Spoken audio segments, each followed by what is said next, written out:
Nima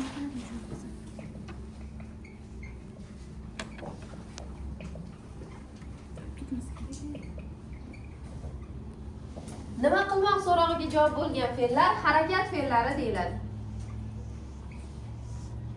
Nima bo'lmoq so'rog'iga javob bo'lgan fe'llar holat fe'llari deyiladi. Holat fe'llari jonsiz narsalarni dan chiqadigan hamma tovushlar. Va odamning emotsiyasini ifodalaydi. Qizardi, uyaldi.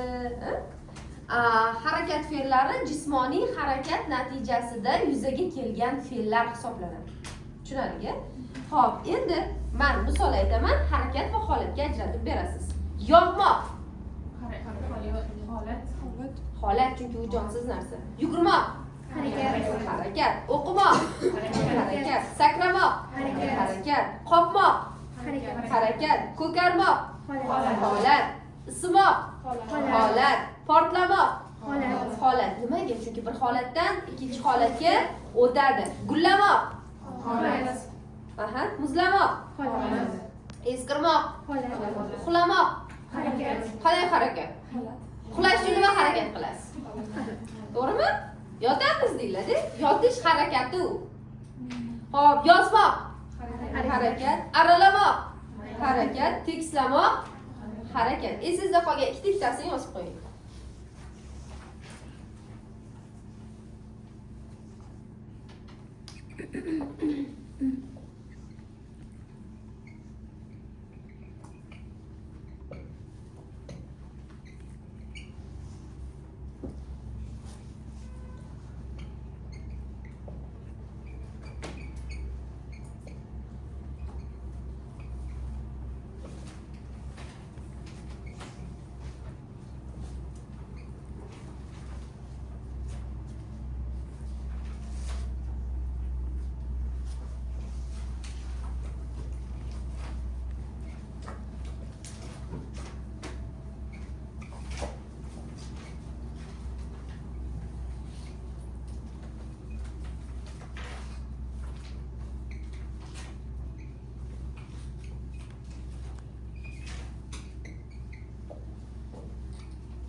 Doskaga yaxshilab diqqat bilan qaraymiz.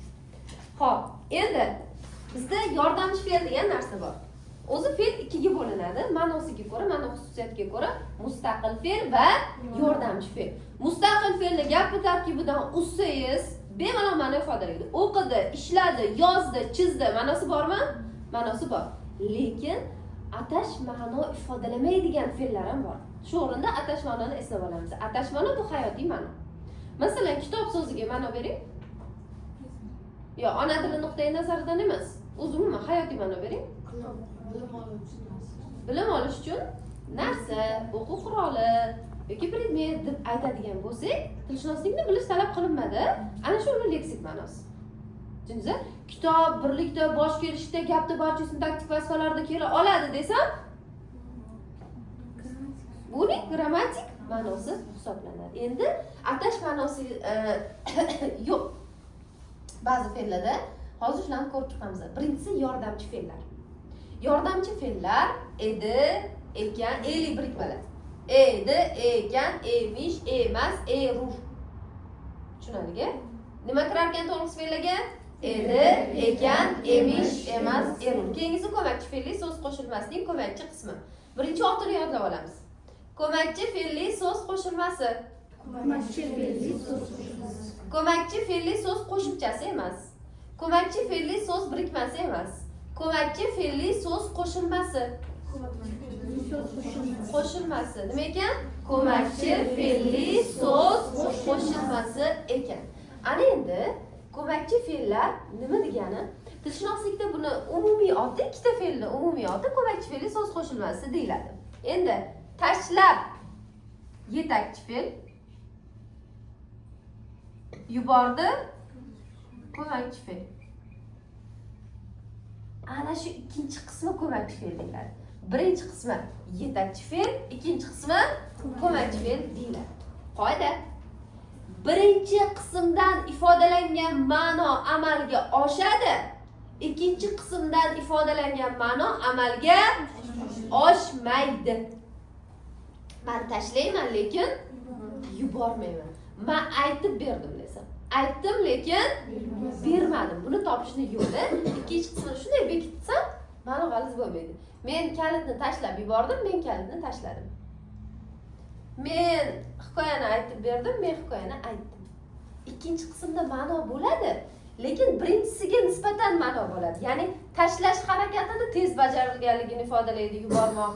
Aytib berdi, to'satdan ish harakati yakunlanganligini bildiradi. Aytib bo'lgan degan ma'noni ifodalaydi. To'g'rimi? Xo'p, endi hozir hamma ko'makchi fe'lli so'z qo'shilmasiga bittadan misol aytadi. Marhamat. Yozib berdim. Yozib berdim. Chizib berdi. Chizib, endi faqat bermoq va yubormoqdan tashqari ham fe'llar bo'lishi mumkin. Masalan, ayta oladi, aytib tashladi, xo'p, yozib berdi, yozib yuribdi yoki o'qib yuribdi desam. O'qiyapti degan ma'noda-da. Aha. Jo'natib berdim. Jo'natib yubordim. Xursand bo'lmayman. Xursand bo'ldi? Yo'q, ikkalasi ham fe'l bo'lishi kerak, Iroda. Fe'l formulamiz qanaqa bo'lishi kerak? Fe'l plus fe'l. Xo'p, fe'l bo'lmagan so'z ism deb turamiz. Plus qil, et, bo'l so'zi bo'ladigan bo'lsa, qo'shma fe'l hisoblanadi. Hozir bunga ham yana bitta misol aytamiz. Hozir bunga aytib olaylik. Yugurib qochdi. Ha? Yugurib qochdi. Yo'q, u ham bo'lmaydi.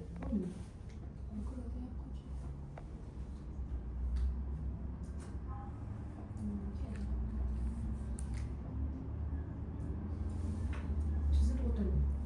Yo'q. Yeb tashladi. So'zlab ketdi. Ketib qoldi. Yupib tashladi. O'qib tashladi. Sakrab tushdi.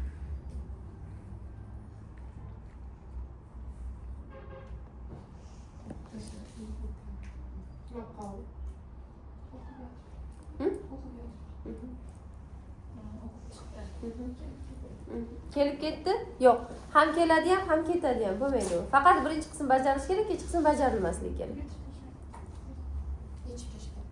Yo'qotib qoldi. Azob chekdi. Azob so'zi fe'l emas-ku.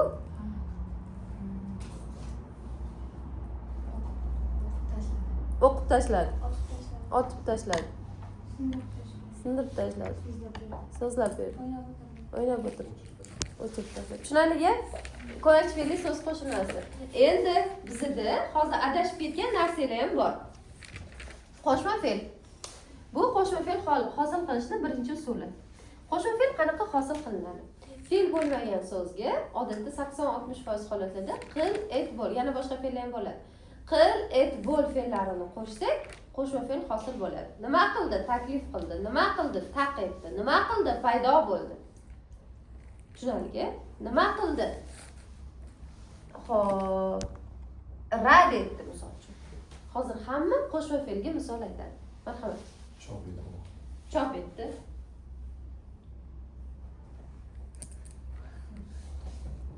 Qil et bo'lmi? Bo'ldimi? Qil, et, bo'l. Fe'l bo'l, birinchi qism fe'l bo'lmasi kerak, ikkinchisi qil, et, bo'ldan bittasi bo'lishi kerak. Boshqasini topa olsangiz ham mayli. Birinchi qismi fe'l bo'lmagan so'z, ikkinchi qismi fe'l bo'ladi.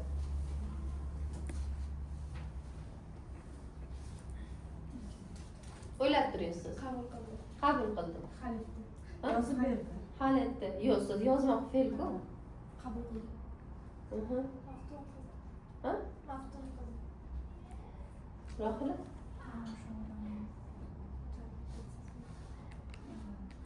Bo'ldi. O'qib bo'ldi, yo'q. Sotib oldi. Ko'makchi fe'li so'z aytganimni aytgan oldin. Fe'l bo'lmagan so'z plus qilit bo'l. Bular darsdan? Taklif qildi. Mhm. Xafa bo'ldi. Ha? Xafa bo'ldi. Xafa bo'ldi. Xursand qildi. Darsini qildi. Yo'q. Qildi kelsin nimani darsinida orasida kelishib bo'lmasligi kerak. Ha? Mehnat qildi.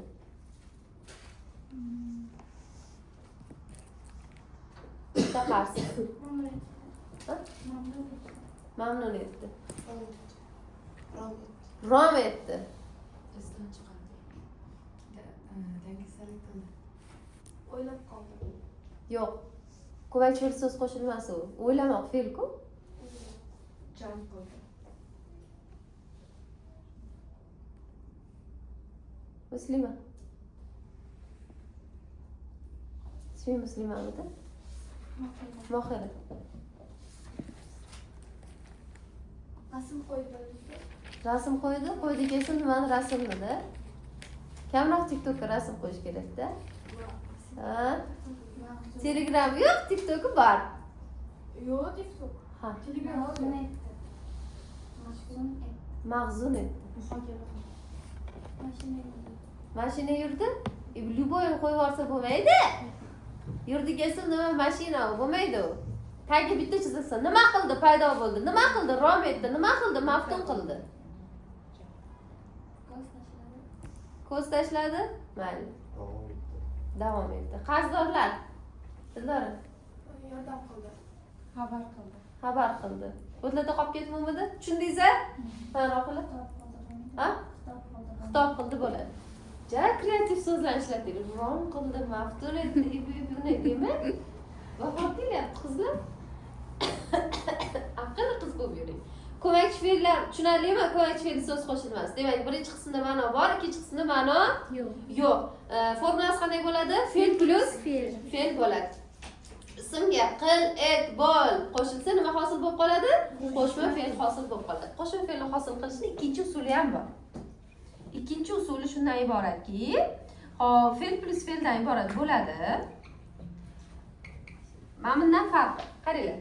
Bo'sh harakat bajarilardi, bo'sh harakat bajarilmasdi, to'g'ri?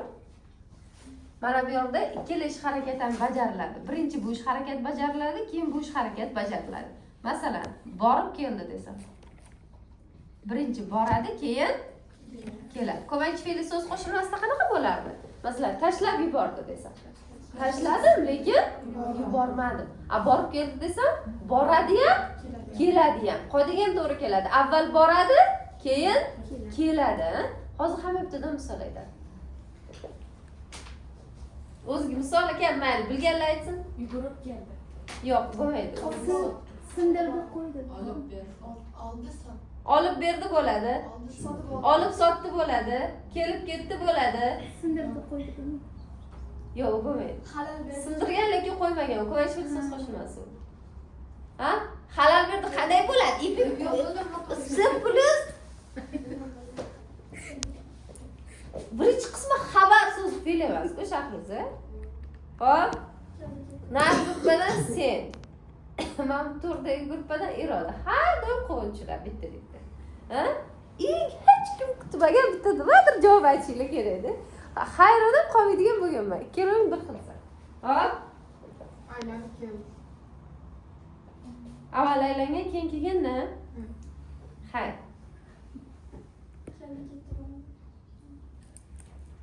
Keldi ketdi-chi? Agar keldi, yo ketdi degan ma'noda bo'ladi. Lekin keldi ketdi juftlashib otga o'tib ketgan. Nima degani? Kelib ketdi. Ayniqsa, abituriyent qizlarga yoqmaydigan narsa.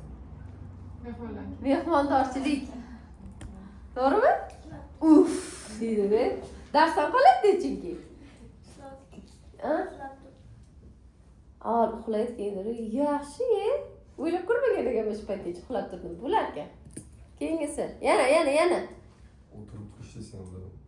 O'zini ma'nosida bo'lsa bo'ladi. O'zini ma'nosida bo'lsa bo'ladi.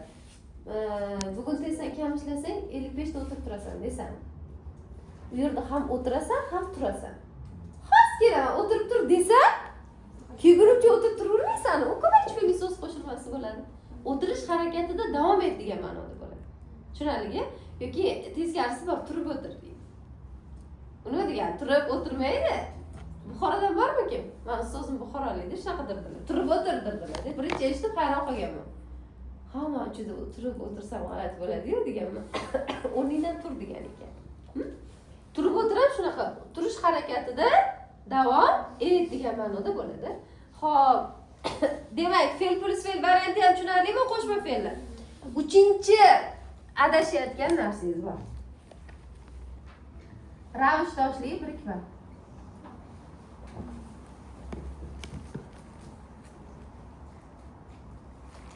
Ravish-toshli birikma qanaqa bo'ladi? Qaranglar. Xo'p.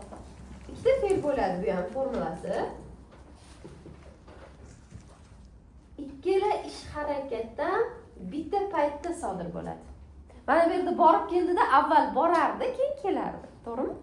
Bu yerda ikkala ish harakatdan bitta paytda sodir bo'ladi. Masalan aytsam, yig'lab gapirdi.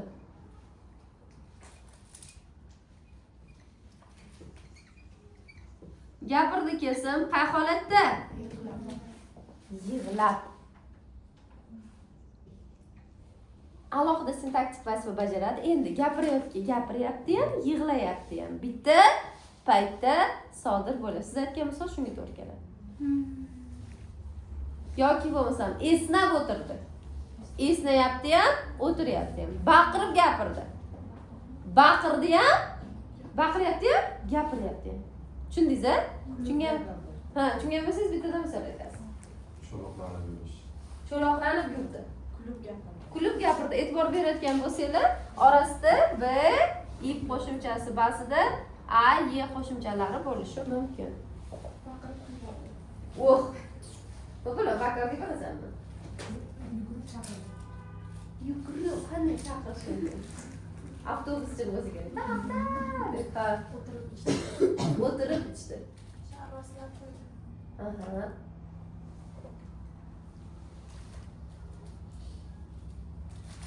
Boshini qo'yib tingladi dedi. Taqarsi. O'qigani keldi. Yana ham. Yo'q. Faqat Said. Yugurib chiqdi. Aha. Bullab yig'ladi bilaman. Voy, ha. Bir yaxshi gaplarda gaplashaylik. Xafa bo'lib gapirdi. Xafa bo'lib gapir. Uyalib qizardi. Ha? Uyalib qizardi. Hay. Onasini qo'msab edi. Yozib o'tiribdi. Hozir. Onang bilan birga turasanmi? Hokimlikmi oldilarda? Shoshilib keldi. Kuylay boshladi. Ha? Kuylay boshladi. Yo'q, u ko'ngilsiz qo'shilmas. Kuylash harakatini boshlagan. U nimadirni boshlamagan. Aytib o'tirdi. Aytib o'tirgan, ha. O'ylab qo'ydi. Hayollar. O'ylab qo'ydi. O'ynash jarayonida kulgan bo'lsa bo'ladi, ha. Arillab o'tirdi. Kichkina uka singillaring bormi? Ha, jiyanlar bormi bunda? Ha, buni tushunadi. Yig'lab tingladi. Qanday bo'ladi u? Siz urishsangiz men yig'lab tinglayman dedi. Shokib qilib kuldi. Aha. O'ylab gapirdi. Aha. Kuylab ketdi. Aha. Turmadi. O'ylab yur. Xo'p, o'quvchilar bitta narsa kelishib olaylik. Support zonada o'tirib olib telefon o'ynab o'tirgan ekansizlar. Men gap eshitdim shu masala bo'yicha. Nima bo'lar, o'quvchilarga kam vazifa beryapsizmi? Shunchalik vaqt ko'p, men telefondan ortmay qolibdi degan gap eshitdim men. Birortangiz support zonada o'tirganda telefon o'ynab o'tirganingizni ko'rmang. Ana telefondan dars qilsangiz bilinib turadi o'zi. Instagramlarda, YouTube'larda bir narsalarni ko'rib o'tirgan ekansiz. O'yin o'ynab o'tirganlaringiz bor orangizda. Boshqa takrorlanmasin uni. Kelishdiga. Dildor ustoz bilmayman, bir haftacha bo'lalarmi, bo'lmaylarmi? Bir haftadan keladilar Dildor ustoz. Kelganlaridan keyin spiska bilan kirasiz har darsimga. Yordam ustozga kelish shart. Tushunarligi? Foydalaning yordam ustozdan. Yordamchi bo'lgan bilan pul sertifikati bor uni ham. G'azalingizga, esseyingizga rosa katta yordam beradi. Umuman nimaga tushunmasangiz, borib so'rasangiz bo'ladi. U boshqa maktabni ko'rgan, tilshunoslik maktabini ko'rgan. Men boshqa tilshunoslik maktabini ko'rdim. U Samarqand tilshunoslik maktabi. Adashmasam. Yo'lga hafta bo'lmayapti. Yo bilmayman, o'zidan so'raysizlar. Bo'lmasligi mumkin. bo'lishi ham mumkin. Kelayotgan hafta emas, ha, mana shu hafta bir hafta. Kecha olaman deganday qildi, bilmayman. Hop, kelgandan keyin fond ishtirok etasiz. Kelishdiga bir hafta o'zi yordamchisiga hojat qolmaydigan qilib juda ko'p vazifa beraman, juda ko'p mavzu o'taman. Boshingizni ko'tarmay o'qiysiz. Kelishdiga. Xo'p, demak, ravishdoshli birikma hamma kimga keluvdik? Injira turib edi. O'ylab gapirdi. Yaxshi. Uchalasining farqini tushundingizmi? Yozib oling.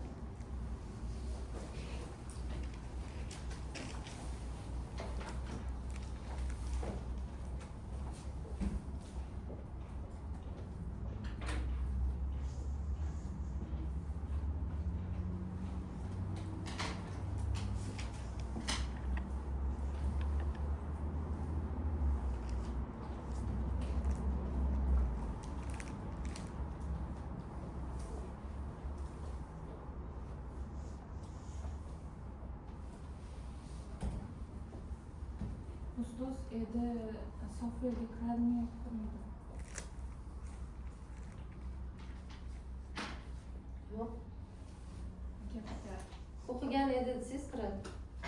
Ikkalasi deydi. O'qigan edi desangiz emas. O'qimoqchi edi desangiz bo'ladi. Oz tushirib olmayapti. Softverni tushunmayotganlar diqqatiga.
Fe'l ichiga kirib ketadi.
Xo'p, yozib bo'ldingizmi?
Bitta ortiqcha sulmi? Suruvlar.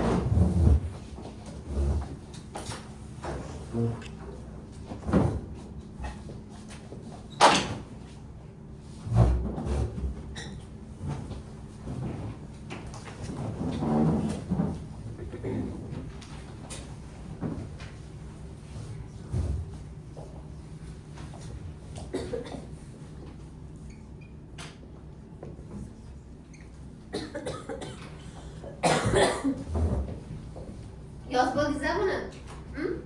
Demak, takrorlaymiz. Ko'makchi fe'l so'z qo'shilmasi nimadan iborat bo'ladi? Ikkita fe'ldan iborat bo'ladi. Birinchi qism va ikkinchi qism.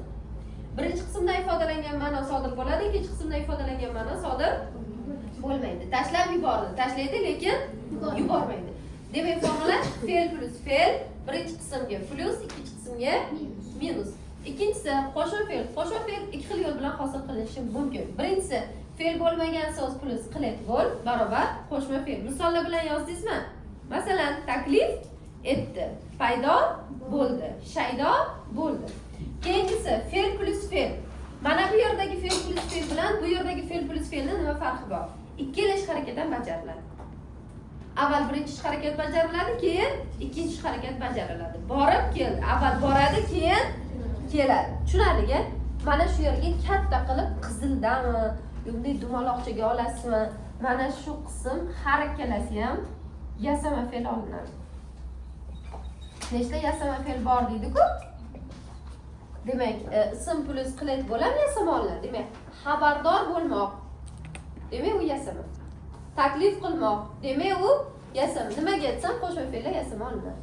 Demak, borib kelmoq. Demak, u yasama. Tushunarligi? Yasama so'z olamiz deb katta qilib yozib qo'ying. Keyingisi ravishtoshli birikma. Ravishtoshli birikma ham fe'l plus fe'ldan iborat bo'ladi. U faqat ikkala ish harakati bitta paytda sodir bo'ladi va birinchi ish harakat ikkinchi ish harakatning holatini, sababini, maqsadini ifodalash mumkin. Buni hali chuqurlashamiz. Masalan, yig'lab gapirdi. Kech qolib keldi. Yig'lab o'tirdi. Uyqusirab o'tirdi. Va hokazo. Tushunarlimi? Ravishtoshli birikma? Yaxshi. Ana endi yordamchi fe'lning uchinchisi bog'lama. Bog'lamaning fe'l shakllari, ya'ni bo'lmoq, sanalmoq, hisoblamoq. Har doim ham gapda harakat bo'lavermaydi. Harakatni yuzaga chiqarish uchun biz foydalanamiz. Ya'ni kesimni shakllantiruvchi uchun bo'lmoq, sanalmoq, hisoblamoqdan foydalanamiz. U o'sha talaba bo'ladi. Talabadir-da. Mana bu yerda bo'ladini bekitsam ham ma'no hech qanday o'zgarmaydi. U o'sha talaba. Bu kitob qizil sanaladi. Bu kitob qizil. Mening ruchkam 4 ta hisoblanadi. 4 tadir. Tushunarligi? G'azal mulkining sultoni Alisher Navoiy hisoblanadi. G'azal mulkining sultoni Alisher Navoiy. Hamma bittadan misol aytsa shunga.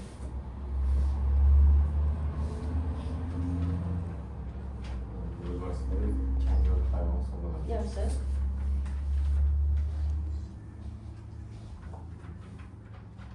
Bu o'sha o'quvchidir. Bu o'sha Yo'q. o'quvchi bo'ladi. Alo, fe'l shaklini ayting. Ha. Bo'ladi, yaxshi. Kechqurun 10dan 2gacha uxlash foydali hisoblanadi.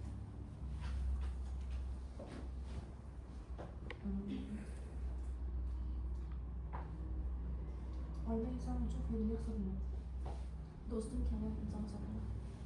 Maktabga borish majburiyatsiz hisoblanadi.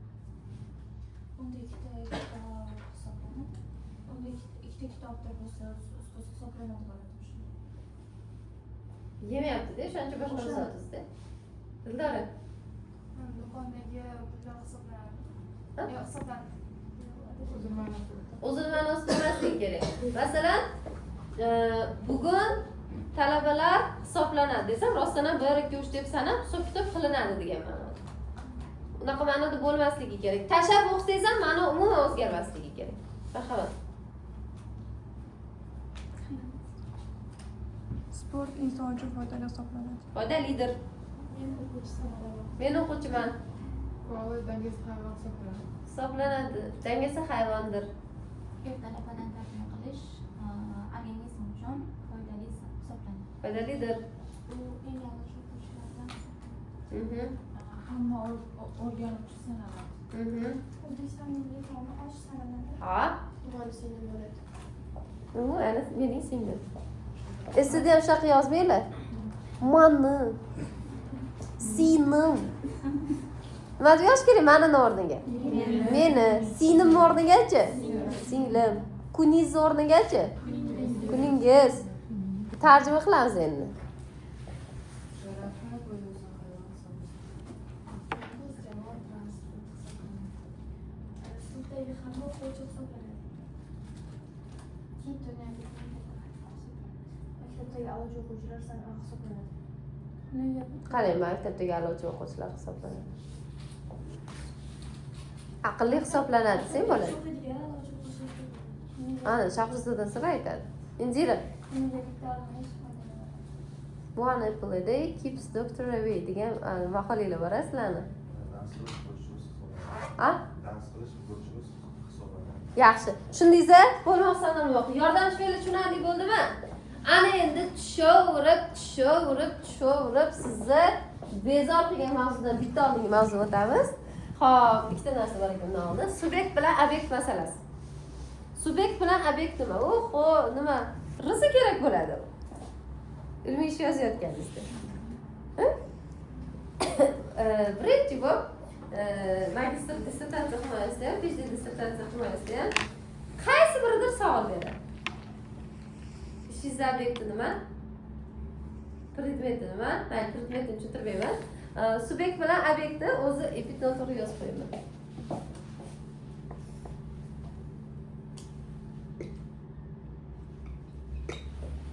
Subyekt bu bajaruvchi. Kim bajargan bo'lsa o'sha. Masalan, Karima testni ishladi. Kim ishladi testni? Karima. Demak, subyekt qaysi? Karima. Bu faqat shaxs bo'lmaydi, narsa ham bo'lishi mumkin. Soat o'z vaqtida yuryapti desam. Yurish harakatini nima bajargan? Demak, subyekt nima bo'ladi? Soat bo'ladi. Nimani ustida bajarilayotgan bo'lsa, nima bo'ladi? U obyekt hisoblanadi. Ingliz tilida to'ldiruvchi nima deyiladi? Nima bilmaysan? Qanday o'rgansa 7 yarim. Ha? Object emas, objective case deyiladi.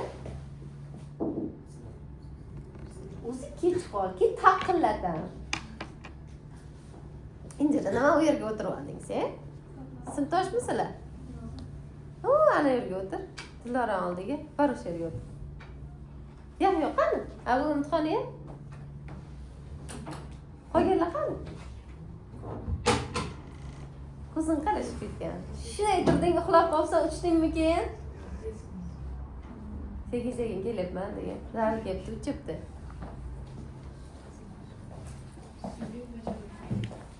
Mamam stul olib ketdi, u yerda stul yo'q ekan.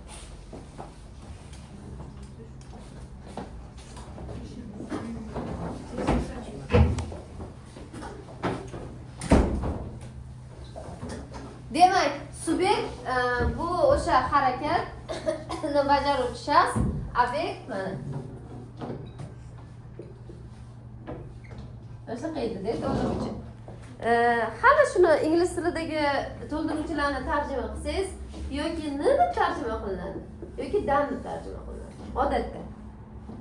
To'g'rimi? To'g'ri.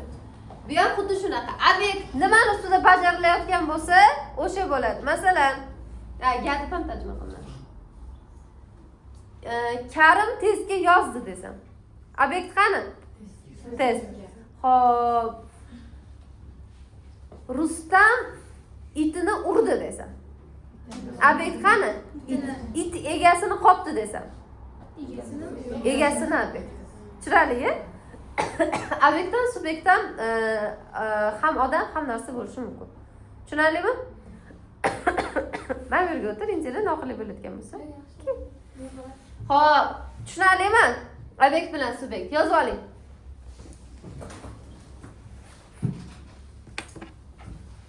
Ko'rmayaptimi? Yapamiz? Rasmga oldim.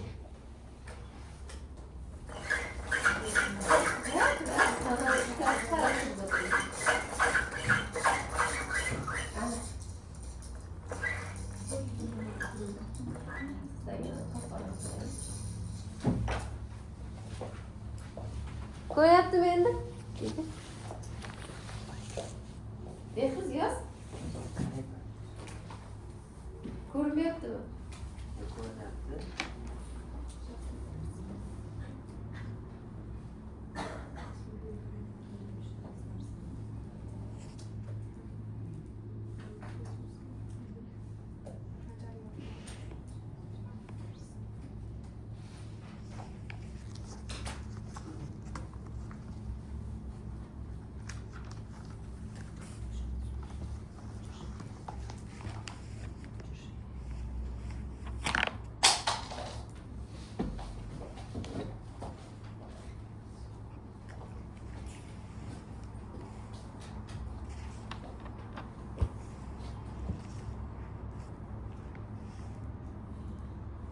O'tmagan narsam nima yozyapsan? Kutib o'tiribman men.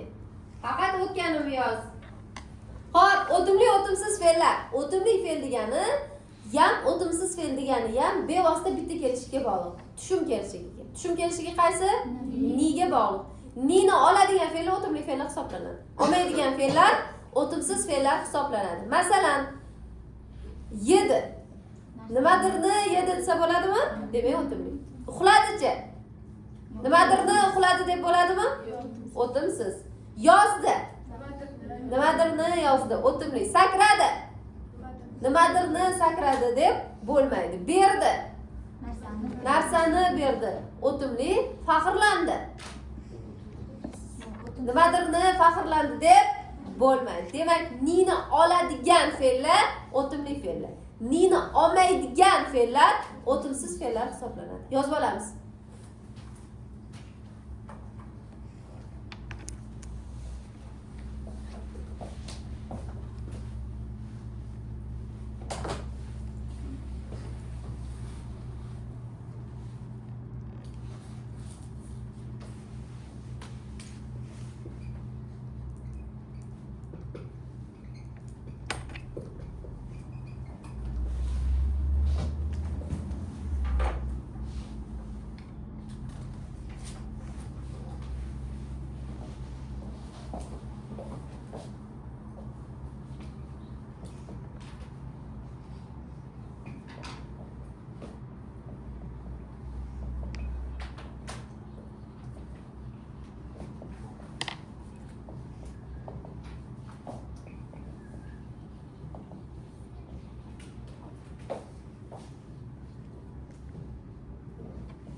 Xo'p, bo'ldimi? Xo'p. Subyekt obyekt tushundik, o'timli o'timsiz tushundik. Fe'llarning munosabat shakllarini boshlasam bo'ladimi? Xo'p, yaxshilab diqqat qiling. Eng ko'p tushadigan joyiga keldik. Fe'lning munosabat shakli 3 ta. Mayl, zamon, shaxson. Takrorlaymiz. Mayl, zamon, shaxson. Mayl, zamon, shaxson. Mayl, zamon, shaxson. Mayldan boshlayman. 3 ta mayl bor. Xabar mayli. Hech qanaqa ortiqcha qo'shimchasi yo'q. Faqat zamon bo'ladi xolos. Maxsus o'zini special qo'shimchasi yo'q. O'qidim, o'tgan zaman qo'shimchasi. O'qiyapman, hozirgi zaman qo'shimchasi. O'qiyman, kelasi zaman qo'shimchasi. Ortiqcha hech nima qo'shimchasi bo'lmaydi. Xabar mayli deyiladi. Keyingisi buyruq, istak mayli. O'zini maxsus qo'shimchalari bor. Xo'p, kishilik almashlarini bilamiz. Men, sen, u, biz, siz, ular. Demak, buyruq maylini ham bilishimiz kerak. Men, sen, u, biz, siz, ularga buyruq beramiz. Men boray, sen borgin, u borsin, biz boraylik, siz boringiz yoki boringlar, ular borsinlar. Ana shu qo'shimchalar bo'lsa buyruq maylida bo'ladi. Tushunarli-ku? Qo'shimchalar, bu qo'shimchani yodlab o'tirish shart emas. Shuni eslab qoling, men boray, sen borgin, u borsin, biz boraylik, siz boringlar, ular borsin. Tamom, shu buyruq mayli, qiyin emas. Keyin hech nima qo'shimchasi bo'lmasa ham buyruq bo'ladi. Hech nima qo'shimchasi bo'lmasligi. Faqat asos bo'lish kerak. Tur, o'tir, chiz, yoz, kel desam. Ortiqcha qo'shimcha qo'shmayapman. Qaysi maylida bo'ladi? Buyruq maylida bo'ladi.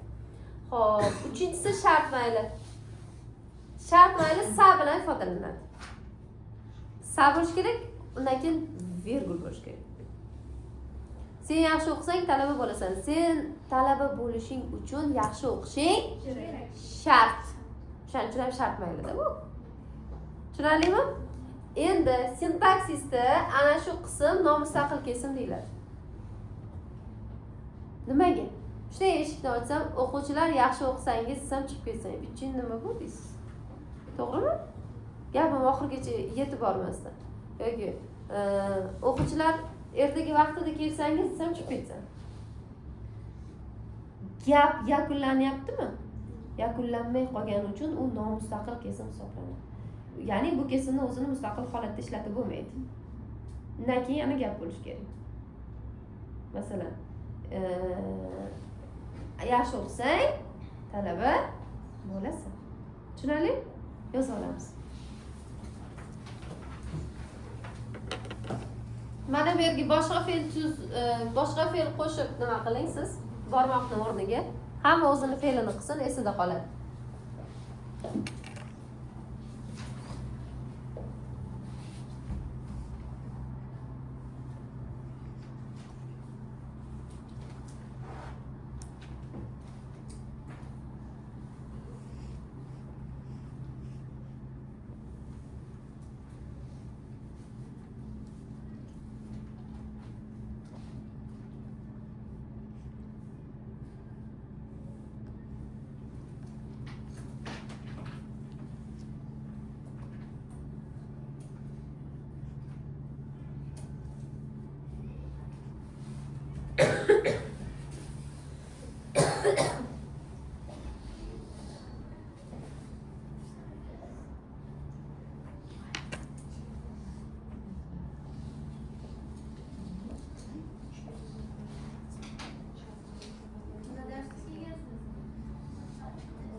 Xo'p, yozib olganlar aytib tursa bo'ladi. Mayliga nima kirar ekan? Dilyora yozib oldingizmi? Ayting. Qaramasdan. Men kelay. Nima? Birinchi bismillahdan boshlaydi. Mayliga nima kiradi? Buyruq, istak, shart, xabar. Aha. Endi tushlaymi? Yo'q. Qani hozir qilishini ayting. Sразу buyruqdagi qo'shimchasini o'tib Xabar mayli. Kelsa sal. O'sha qo'shimcha. Xabar mayli sablar. Yo'q. Xabar maylida xabar olmasdan xabar beradi. Qo'shimchasi yo'q, maxsus qo'shimchasi faqat zamon qo'shimchalari bo'ladi, shaxs sonda bo'ladi. Xo'p, buyruq istakdachi? Buyruqdagida qilsang, o'shani tushlaymi endi? Men kelay. U Mendan keyin sen keladi. sen kelgin. U kelsin. Biz kelaylik. Siz kelingiz yoki kelinglar, ular kelsin. Shart mayli? Shartmaydi. Qisqa bo'ladi. Hop, nima deyiladi sintaksda bu? Men sintaksda men yaxshi o'qisam, kelajakda yaxshi kadr bo'laman. Siz yozib oldingizmi? Ayting qani. Mayli 3 ga bo'linar ekan. Xabar mayli, mayli, shaxs mayli. Xabar mayli o'sha zamon qo'shimchalari bo'ladi. Hech qanday maxsus qo'shimchalarga ega emas. Bugun dars bo'ladi misol uchun. Buyruq istak mayli o'zini maxsus qo'shimchalarga ega. Men kelay, sen kelgin, u kelsin. Biz kelaylik, siz kelingiz yoki kelinglar, ular kelsin bo'ladi. Uchinchisi shart mayli bo'lsa, saf qo'shimchasi orqali hosil qilinadi va undan keyin verbal bo'lishi shart. Va o'sha sodda gapga aylantirganimizda shart yoki kerak so'zini demak to'liq gapirsa ham bo'ladi. Keyin sintaksda nomustaqil kesimni hosil qiladi. Masalan, men yaxshi o'qisam, A+ daraja olaman bo'lsa, o'shanda shart mayli qo'shimchasi bor. Yaxshi. Yoz, chiz, tur deb nima qo'shimchasi bo'lmasa-chi? Buyruq mayli bo'ladi. Bizda agar sanash kerak bo'lsa, o'shalarni ham olamizmi qo'shimcha? Albatta. Masalan, bizda asosan 3 talik gap tushadi-ku, fe'l bilan bog'liq savollarda. O'sha yerda har uchala gapda ham buyruq mayli ishtirok etgan deydi. Oldingdan tur degan gap o'tib ketgan bo'ladi, demak olamiz uni ham. Ingliz tilida ham shunaqa qo'shimcha qo'shmasangiz buyruq bo'ladi-yu. To'g'rimi? Go, stand up. Yo'q, shu. Shut up.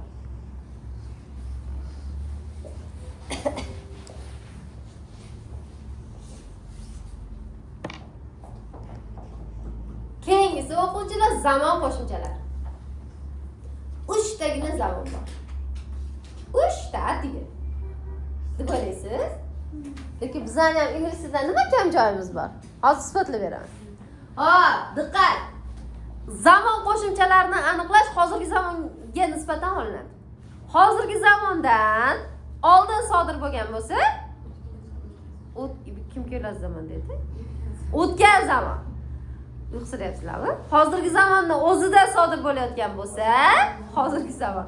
Hozirgi zamon, ya'ni nutq momentidan keyin sodir bo'ladigan bo'lsa, kelasi zamon hisoblanadi. Xo'p, endi qarang. Zamon shaxsoni yozmani o'zingiz yozasiz hozir. O'rgatib qo'yaman. Birinchisi o'tgan zamon qo'shimchasi di. Buni oti bor. Yaqin o'tgan zamon deyiladi. Xo'p, ish harakatni so'zlovchi o'zi ko'rib bajarsa, qilganini o'zi ko'rsangiz di bilan gapirasiz. U o'qidi desam, demak o'qiganini o'zim ko'rganman. U yozdi desam, demak yozganini o'zim ko'rganman. U chizdi desam, chizganini o'zim ko'rganman. Tushundingizmi? Di qo'shimchasi ingliz tilidagi past simple'ga to'g'ri keladi. To'g'rimi? Di deb tarjima qilasizmi? Tarjima qilasiz. Keyingisi uzoq o'tgan zamon. Gan, kan, qan. U o'qigan avval. U yozgan avval. U chizgan avval. Qaysi zamonga to'g'ri keladi bu? Present perfectga to'g'ri keladi. B ib qo'shimchasi. O'tgan zamon hikoya fe'li. Bu g'iybatchilarning nimasi? Zamoni deyman-da. Ya'ni so'zlovchi o'zi ko'rmagan, kimdandir eshitgan narsasini aytadi. Masalan, Salima bugun darsga kelmabdi. Demak, uni kelmaganini kimdandir eshitganman, o'zim ko'rmaganman. To'g'rimi? Yoki bo'lmasam, mahallada o'tiradigan g'iybatchi kampirlar bo'ladi-yu. Anu qizchi BYDda kelibdi deydi. Bu taksida kelgan komfortda. Ana shu yerda uni o'zi nima qilmagan, ko'rmagan, kimdandir eshitgan. Mana shu yerda mish-mish so'zini kelib chiqishini aytib keting. Mish-mish so'zini etimologiyasi bor-da. Etimologiya degani o'sha so'zni kelib chiqishi degani. Emish bo'lgan. Shunday bo'lgan emish, shunday bo'lgan emish bo'lsa mish-mish bo'ladi. Tushunarli-a? Keyingisi ar edi. Qaysi o'ngga to'g'ri keladi? Ha? Past continuousga to'g'ri keladi. Xo'p, men o'qir edim. Men yozar edim. Men bir oy oldin yaxshi o'qir edim. To'g'rimi? Hammangiz shunaqasiz. Xo'p, keyingisi moqchi edi. Moqchi edi sizni nimangizda? Bajarmoqchi bo'lasiz-ku, bajarmaydigan zamoningiz. Masalan, shunday urishaman, ko'p vazifalar beraman, o'ziga qaror ber, uyga borib shunday ovqatimni yeb, shunday dars qilaman, kerak bo'lsa kechasi uxlamasdan bo'lsa ham qilib kelaman deysiz-da. Keyin ovqat yeganingizdan keyin uyqungiz kelib qoladi. Bir soat uxlab olay deysiz. Shunday kuchga to'lib turaman, ertalabgacha dars qilaman deysiz. Shunday ko'zingizni ochsangiz ertalab 7 bo'lgan bo'ladi. Hozir Ramazon yoki og'izochar payt bo'ladi. O'shanda siz o'qimoqchi edim deysiz.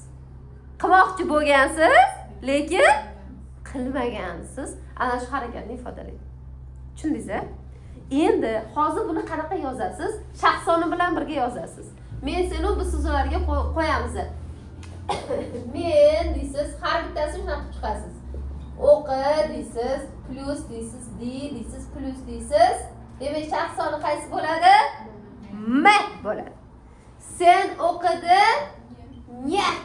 U o'qidi, demak bu yerga qo'shmas ekanman. Uchinchi shaxsda yo'q ekan shaxs soni. Biz o'qidik, ke. Siz o'qidingiz. Ular o'qidi, yo'q ekan. Xuddi shunaqa qilib qo'shib chiqasiz-da. Mana buni oti nima deylar ekan? Shaxs son deylar ekan. Shapillatib yozib tashlang, tekshirib chiqaman. Mana shu joylarni pauza qo'yib tur, siqib ketadi. Sizlar yozib bo'lguningcha ko'rayotgan odam. Hammasiga qo'y.